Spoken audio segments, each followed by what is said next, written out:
agradecemos a quienes estén participando en alguna campaña electoral en calidad de candidato o vocero, o también haciendo proselitismo, abstenerse de realizar cualquier acto o acción proselitista o propagandística en este evento y no hacer parte del mismo.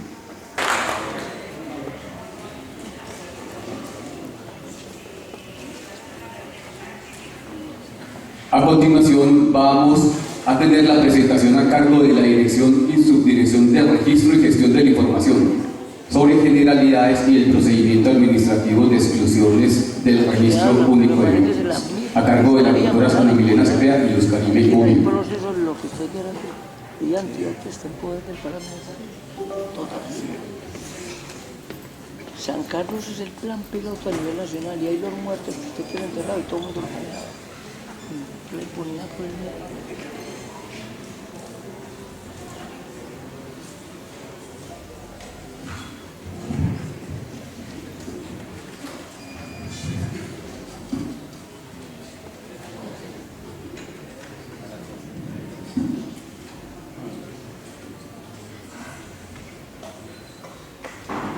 Bueno, muy buenos días para todas y todos. Venimos de la Dirección de Registro y Gestión de la Información y de la Subdirección de Evaluación y Registro. Dentro del organigrama de la Unidad para las Víctimas se encuentra la Dirección de Registro y Gestión de la Información, la cual se compone por dos subdirecciones. La Subdirección de Evaluación y Registro, que es donde se toma la declaración y tomamos 60 días hábiles la valoración, y la Subdirección de Red Nacional de Información, dentro de la cual se encuentra la información de cuántas víctimas a la fecha hay por hecho victimizante y los temas relevantes que maneja de cifras la unidad. En cuanto a las funciones de la Dirección de Registro y Gestión de la Información para evitar el posible ingreso irregular de víctimas al Registro Único de Víctimas, hay dos funciones específicas. La primera es administrar y mantener actualizado el Registro Único de Víctimas por RUT. Esto lo hacemos mediante la revisión constante del sistema, actualizaciones que se hacen también a través de novedades y los temas referentes a los recursos que pueden llegar frente a las declaraciones. Y la coordinación, que es la interoperatividad de la Red Nacional de Información, que es la que nos suple también los elementos para tomar decisiones frente al índice de riesgo de victimización de las zonas, para poder tomar una valoración acertada frente a las declaraciones. Bueno, para evitar el ingreso irregular de víctimas al Registro Único de Víctimas, se creó un protocolo en su momento. Este es el protocolo para realizar la presunción de regularidad bajo la ley 1448, el cual tiene el objetivo, pues como dice, evitar el acceso irregular, porque como venimos hablando en esta charla, se han identificado personas que han sido falsas víctimas y han ocupado espacios que pues realmente las víctimas del conflicto armado podían haber tomado en su momento al declarar bajo el formato único de declaración. ¿Cómo lo hacemos? Nos basamos con el artículo 199 de la ley frente al fraude de víctimas y trabajamos de la mano con el grupo de contrafraudes, el grupo de exclusiones, que es mi compañera que sigue a continuación, y la Subdirección de Evaluación de Registro. Los valoradores que tenemos pues revisando las declaraciones también detectamos esas como falencias o anomalías de las declaraciones. ¿Cómo que tomamos como una irregularidad? Es como una anomalía frente a las características esenciales de la declaración. ¿Qué son esas características? Los grupos que conforman el hogar, las personas, la narración de los hechos. Sobre todo la narración de los hechos es un tema que nosotros realizamos con mucho detalle, dado que el decreto nos establece que la declaración tiene que ser libre y espontánea, y últimamente hemos detectado que no sabemos por qué, por el afán o si será porque llegan muchas personas presentando el mismo hecho victimizante, se realiza un copy-paste, un copy-pega de la narración de los hechos. Esto no es procedente, dado que cada persona tiene que declarar libre y espontáneamente. Podemos ser víctimas todos del mismo hecho, pero cada quien va a echar su cuento diferente. Del mismo modo, pero todos tenemos una diferente forma de expresarnos y de contar cómo nos pasan los hechos y cómo nos sentimos nosotros víctimas. Por lo tanto, nosotros revisamos estas declaraciones y tomamos decisiones frente a ellas. Para tomar estos análisis, tomamos las declaraciones, revisamos las inconsistencias que encontramos, también estamos detectando el préstamo de niños. Nosotros encontramos muchos niños en varias declaraciones, 19 registros previos o futuros, y empezamos como qué está pasando con los niños también. El préstamo, pues buscamos también el acercamiento con el ICBF frente a a esta detección. Estamos encontrando también por el tema de elecciones que se ha aumentado la erradicación de muchos ministerios públicos. Y detectamos que, pues, como hacemos una revisión de estos, porque normalmente un funcionario público puede tomar 10 declaraciones y a veces encontramos que un funcionario se toma 15 minutos para tomar una declaración, que no es algo normal. Entonces, todas estas revisiones las llevamos a cabo para detectar si algo está pasando en las declaraciones, si fue que pasó masivo, o si algo está pasando en territorio que nos pueda alertar como algo, venga, póngase pilas porque algo está pasando. Por elecciones hemos detectado y ministerios públicos han acercado a darnos a conocer que está llegando la gente con las narraciones impresas, que está llegando la gente con tramitadores, pero que les dicen qué decir, que se pasan por intérpretes, entonces esas cosas pues nos alertan porque dónde está la veracidad de la información que nos están dando al narrar. Hacemos una indagación frente a estos hechos. En este momento estamos oficiando a través del correo alertas.registro. Oficiamos a la Secretaría de Gobierno, a las DTs también para apoyarnos, pues que son los entes de nosotros en los territorios. Estamos oficiando a los mismos ministerios públicos para que nos den a conocer qué es lo que está pasando en el territorio, porque a veces pasan hechos que no quedan muy públicos y que no se logran detectar bajo el índice de riesgo de victimización. Entonces también por eso oficiamos al ejército, a la policía, todo lo que nos pueda brindar información competente a lo que requerimos o la información que necesitamos para poder tomar una decisión frente a las declaraciones. Y dependiendo de eso tomamos unas acciones, valoración de inclusión, no inclusión, o procedemos a subir a mayores instancias para ver cómo procedemos con las declaraciones. Y por último, pues realmente la finalización de todo este tema de análisis es un informe y sobre todo una valoración que cada persona llegue a su acto administrativo, dándole a conocer si está incluido o no dentro del registro único de víctimas. ¿Qué ha indicado las mayores irregularidades que hemos detectado? Son la narración de hechos iguales, lo que les comentaba ahorita, y las personas hacen copy-paste o viene, a veces hemos detectado también es que el Ministerio Público hace uso de plantillas como para agilizar el tema de la toma de declaración. Eso también nos genera una alerta porque pues empezamos, porque hay tantas narraciones como con tantas partes iguales. Pero también pues a veces procedemos a valorar cuando detectamos que se encuentra la particularidad de cada persona dentro de la declaración. Pero sí, no es bueno que se haga uso del copy y pega, por más que sean 5 o más personas, cada quien tiene que, como dicen, echar su voto. En cuanto a ejemplos también de irregularidad, hemos detectado, menos mal que a veces también el funcionario público nos colabora. En el campo 32, que es la última hoja del formato único de declaración, nos hace la anotación.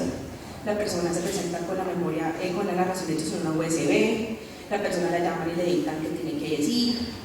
La persona cuando genera mucha inconsistencia en la declaración, porque pues no tiene claro de dónde fue, qué pasó, las fechas, todo este tema, pero también solicitamos que el Ministerio Público pues a veces no lo hace en el mismo formato único de declaración, sí nos recoge estas inconsistencias que encuentran, porque hacen una batería de preguntas, unas preguntas básicas para poder saber cómo enfocar el hecho victimizante, y pues sí sería bueno que si detectan algo no lo hagan saber.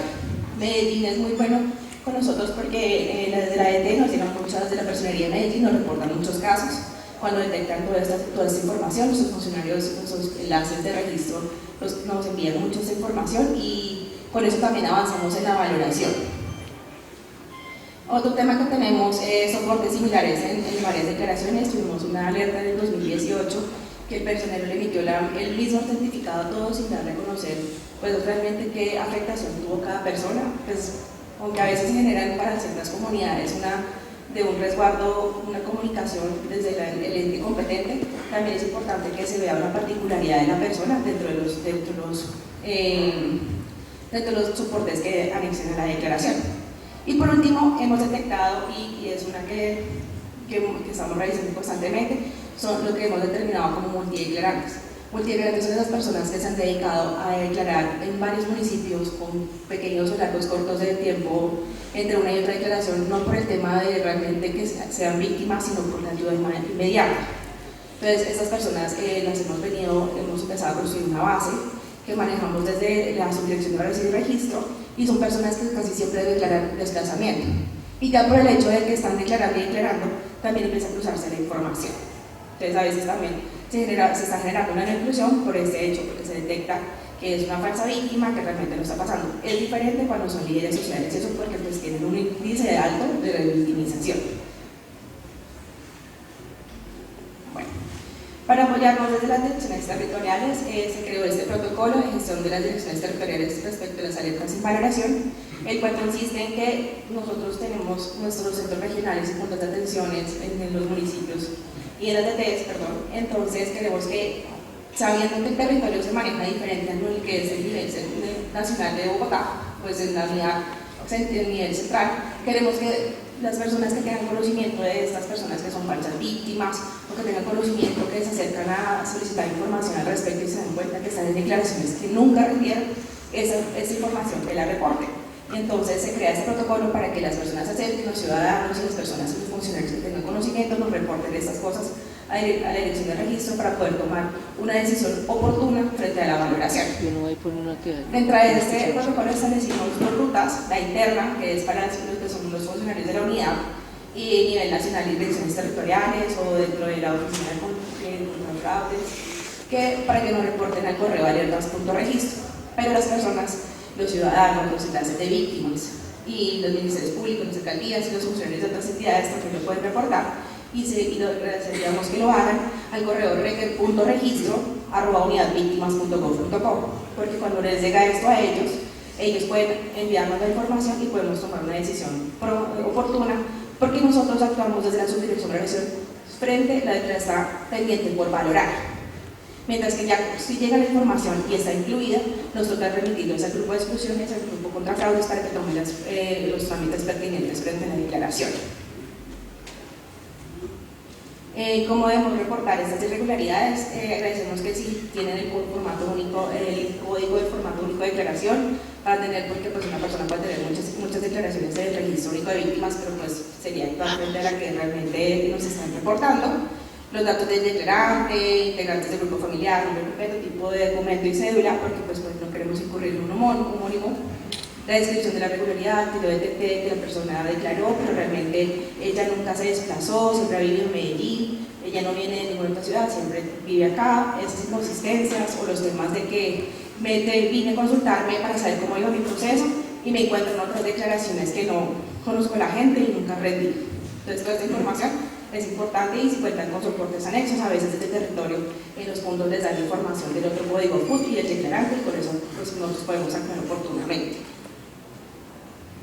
Y como mencioné, nosotros desde la subdirección de valoración y registro actuamos solo frente a lo que está en valoración. Este es un pantallazo, pues un ejemplo de un caso que está en valoración y podemos tomar opciones oportunas frente a la declaración y frente a la veracidad de la información.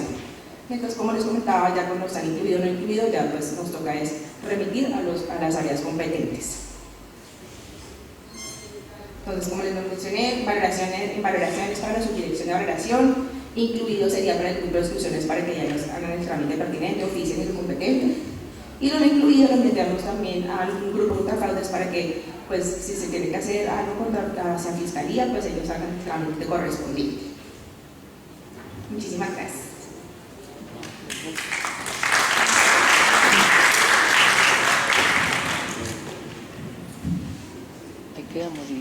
Bueno, muy buenos días para todos, para todas.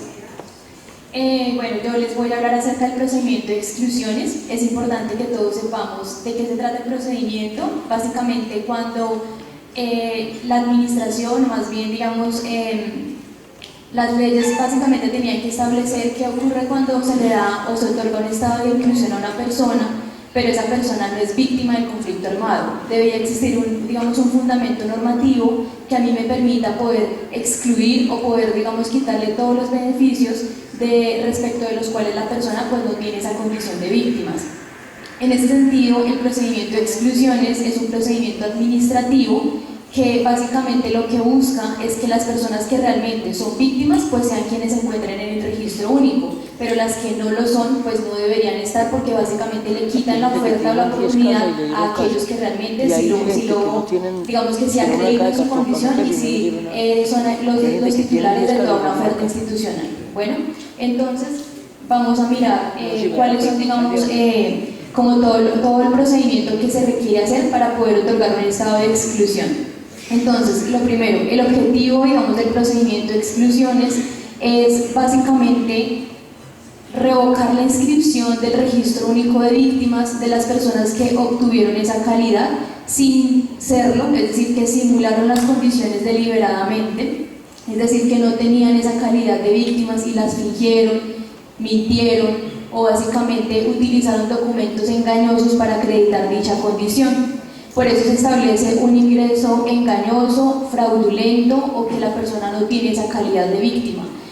¿Cómo uno puede establecer que la persona mintió? ¿Cómo uno puede establecer que la persona engañó a la entidad y a la administración? ¿O cómo uno puede establecer que la persona básicamente cometió un fraude? Nos vamos a dar cuenta que nuestro procedimiento o el procedimiento que está establecido cuenta con una etapa probatoria en la cual básicamente la entidad o la unidad para las víctimas se encarga, digamos, de recabar todo ese material probatorio que es fundamental para que de esa manera se pueda sustentar una decisión. Listo. Entonces, en esa medida, el procedimiento de exclusiones se encuentra en la Dirección de Registro y Gestión de la Información y básicamente tiene la competencia, una vez, digamos, se ha incluido una persona o se le ha otorgado una medida de indemnización, cuando se advierten esas situaciones en las que las personas mintieron, en las que las personas simularon esas condiciones de víctima sin serlo, tiene toda la competencia para dar inicio administrativamente y revocar esa inscripción del Registro Único de Víctimas. Es importante que todos sepan que si bien el procedimiento de exclusiones es un procedimiento administrativo, esto no quiere decir que la competencia, digamos, penal, que es en la cual ya ingresa la Oficina Asesora Jurídica porque se denuncian todos estos delitos o todas estas situaciones con comisión de delitos, pues también tendrá algo que ver, porque no solamente es que la persona miente, sino que eso se configura en un delito que todos sabemos o que quienes no lo sepan, digamos, es importante que lo conozcan, que es fraude en el Registro Único de Víctimas, que es un tipo penal que trajo la Ley 1448 del 2011. Bueno, entonces como les estaba mencionando, acá tenemos, pues digamos, que ya se ha hablado, digamos, en el transcurso de esta charla, el artículo 198 y el artículo 199 establece el fraude en el Registro Único de Víctimas, y no es otra cosa sino aquella que nos permite a nosotros normativamente poder actuar, poder tener las herramientas jurídicas y normativas para poder determinar si una persona básicamente no era víctima y quiso simular esas condiciones o engañó a la administración o cometió un fraude, poder tener las herramientas para poder excluirla del registro, pero no solamente se trata de una exclusión, sino se trata de que la persona, si recibió ayudas humanitarias o cobros y demás, pues también tendrá que reembolsarlos cuando no es víctima, y eso se llama un cobro coactivo. ¿Listo? Bueno, entonces el marco jurídico, es decir, el procedimiento de exclusiones tiene competencia para todos los marcos normativos frente a los cuales una persona se encuentre con estado de inclusión en el registro. Es decir, Ley 1387, que solamente corresponde al evento de desplazamiento forzado, Decreto 1290, Ley 418, Ley 1448 del 2011. Entonces, básicamente el procedimiento de exclusiones tiene la competencia para revocar la inscripción de cualquier hecho victimizante y bajo cualquier marco normativo. Digamos que ahí es importante que ustedes tengan en cuenta una situación, y es que la exclusión del Registro Único de Víctimas se hace de una forma y por cada hecho individualizado. ¿Qué quiere decir esto? Que yo puedo estar como víctima excluida por un desplazamiento, pero puedo estar incluida por un homicidio. ¿Por qué? Porque la revisión que nosotros hacemos se hace de manera individualizada, es decir, que una decisión no se hace extensiva a todos los hechos, salvo que se identifiquen pruebas en las cuales se pueda establecer que la persona no solamente, digamos, engañó por un hecho victimizante, sino por varios. Sería la única forma. De lo contrario, pues únicamente cuando existen las pruebas suficientes para establecer que la persona engañó o que la persona mintió o que la persona simuló su condición, pues será objeto el hecho victimizante por el cual se pudo comprobar esa situación. Listo, ahí pues digamos también encontramos el marco jurídico, en este caso pues lo que les comentaba de la Ley 387 y la causal correspondiente, que básicamente nos establece cuando se establezca que los hechos declarados por quien alega la condición de víctimas no son ciertos. ¿Quién prueba eso? La unidad para las víctimas. ¿Cómo lo prueba? Con pruebas y elementos técnicos que permiten establecer que la persona efectivamente no era víctima. ¿Listo? Bueno, entonces en esa medida es importante que ustedes sepan que nosotros desde el procedimiento de exclusiones tenemos dos líneas de trabajo. Entonces, una línea se llama restringidos y otra línea se llama alertas de fraude. Entonces, en los restringidos, no sé si pues de pronto todos han podido visualizar o algunos, en Vivando aparece una marca que se llama restringido. ¿Y qué significa eso? Porque restringido no es un estado, sino es una marca que en su momento pues identificó la anterior institucionalidad, Acción Social, y otorgó esa marca porque identificó serias inconsistencias o irregularidades en las declaraciones que se estaban presentando. Entonces, dentro de la línea de restringidos encontramos dos situaciones. Una se llama ausencia de soporte, es decir, que la persona aparece en el registro único de víctimas con estado de inclusión, pero nunca realizó, digamos, la declaración que era el procedimiento establecido en la ley para que posteriormente entrara a ser valorado y se le otorgara el estado de inclusión. Entonces encontramos la primera situación. Y la segunda situación, que se llama sobreescritura y que básicamente es una persona rinde su declaración con su grupo familiar y otro jefe de hogar y su grupo familiar básicamente sobrescriben, es decir, toman toda la información que le correspondía a otro y aparecen en el sistema de manera irregular, sin soporte de declaración. Entonces, todas estas situaciones, digamos que también le permitieron a la entidad tomar acciones de mejora y acciones relacionadas con buscar limitar un poco el manejo del registro único de víctimas para que de esa forma estuviera un poco más controlado, como lo veníamos conversando, y pudiera ser auditado y tener todos los elementos suficientes para saber también qué funcionarios son los que acceden al sistema, modifican la información y pues por supuesto esta siempre debe estar respaldada con un sustento y con un soporte jurídico. ¿Listo? Aquí pues digamos pueden visualizar que efectivamente aparece en Vivando restringido, pero como les decía, eso no es un estado, es una marca. Entonces, en esa medida, pues lo que se busca por parte del procedimiento de exclusiones, o en este caso del equipo de abogados que digamos se encuentran a cargo en este momento o conforman el equipo más bien, es entrar a hacer una revisión. Entonces, básicamente los abogados revisan si esa marca que en algún momento otorgó la anterior institucionalidad estaba correcta o está incorrecta y de esa forma saber qué actuación administrativa se va a realizar. ¿Listo? Entonces, una vez digamos los abogados revisan toda esta información, pues se va a determinar qué actuación es la que corresponde y si es procedente levantar la marca de restricción y dejar el estado de inclusión o por el contrario excluir del registro único de víctimas. Listo, entonces dentro del procedimiento se pueden presentar dos situaciones. Una de ellas es que a nosotros, por ejemplo, revisamos la información, revisamos la declaración y podemos establecer que no hay ninguna situación irregular, fraudulenta, no se comprueba absolutamente nada y simplemente se archiva la actuación administrativa. Diferente si nosotros ya en el ejercicio de la revisión del procedimiento administrativo establecemos que efectivamente hay elementos con los cuales la persona va a ser excluida del registro. Siguiente.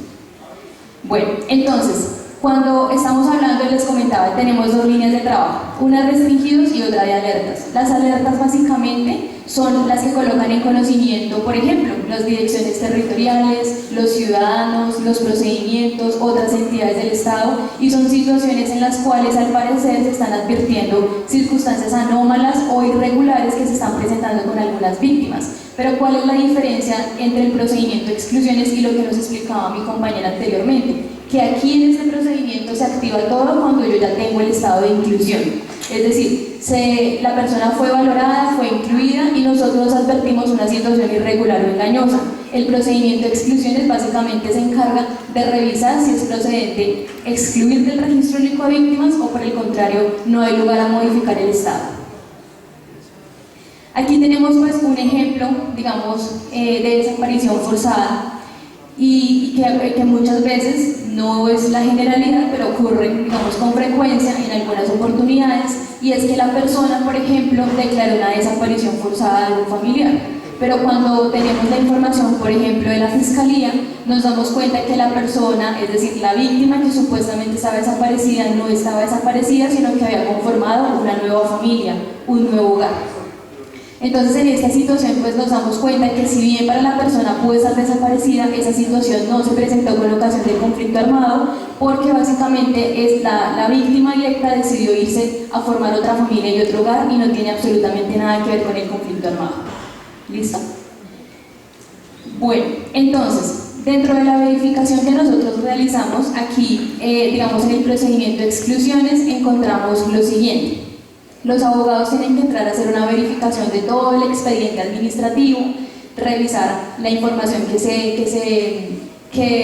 es puesta en conocimiento de la entidad, revisar, digamos, cuál es la información, digamos, que tenemos y que realmente nos permite a nosotros tomar una decisión, digamos, de excluir o no del registro, y se hace a través de unas etapas importantes que establece la normatividad.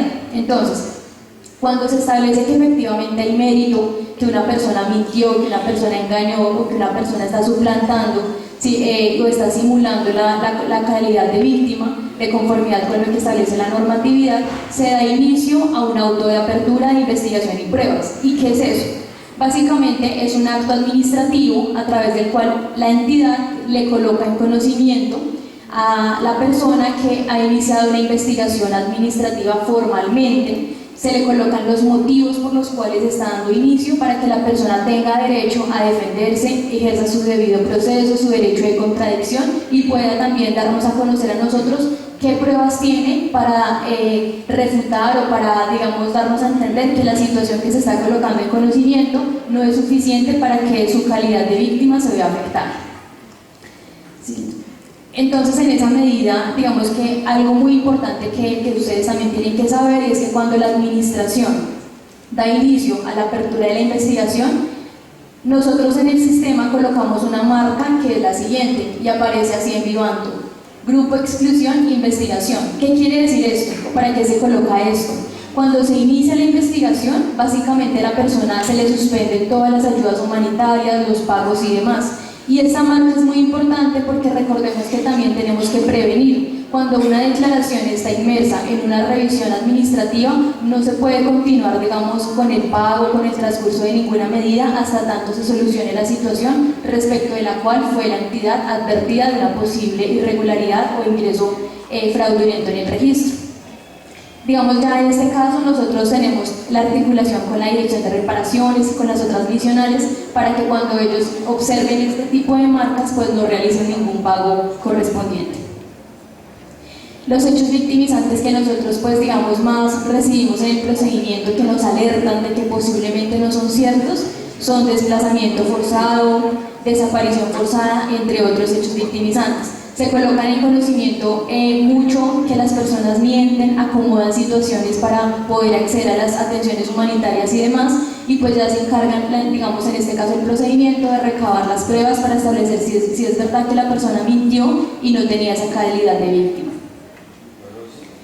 En esta medida, pues como les comentaba, el auto de apertura tiene una estructura que básicamente establece pues unos generales de ley, unos antecedentes, se le informa a la persona qué fue lo que se colocó en conocimiento de la entidad para que también tenga todo el derecho de defenderse, y cuando se le notifica a la persona, en este caso tiene 15 días hábiles para poder presentar un escrito de inconformidad.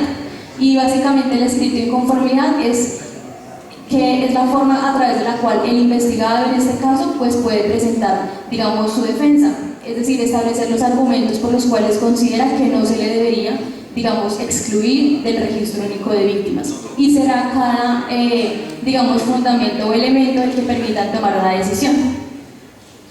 ¿Qué ocurre, por ejemplo, en los casos en los que se dio inicio, es decir, se dio el inicio de la apertura de la investigación y efectivamente se encontraron todas las pruebas que permitieron establecer que la persona mintió, que no era víctima? Entonces se expedirá una resolución que excluye del registro único de víctimas. ¿Qué implicaciones tiene la exclusión del registro? Muchas. Uno de ellos, lo mencionábamos, la articulación con la Oficina Asesora Jurídica, porque ya la Oficina Asesora Jurídica determinará cuáles son esas conductas que son necesarias que sean denunciadas, teniendo en cuenta pues que se cometió una situación irregular o una situación relacionada con un fraude en el registro único de víctimas. En esa medida también hay una articulación con la Dirección de Gestión Social Humanitaria, con la Dirección de Reparaciones, porque como les comenté desde el principio, cuando a una persona se le otorgan medidas o ayudas y no tiene esa calidad de víctima, debe reintegrar esos dineros porque nunca debieron ser otorgados. Y eso se llama cobros coactivos. Entonces es como todo un andamiaje institucional para retornar todos esos dineros que realmente no le pertenecían a esa víctima, sino a los que realmente sí tienen esa condición. Aquí pues digamos que lo que les mencionaba, los cobros coactivos, las denuncias, entre otros, pues es una articulación que siempre debemos tener con la Oficina Asesora Jurídica.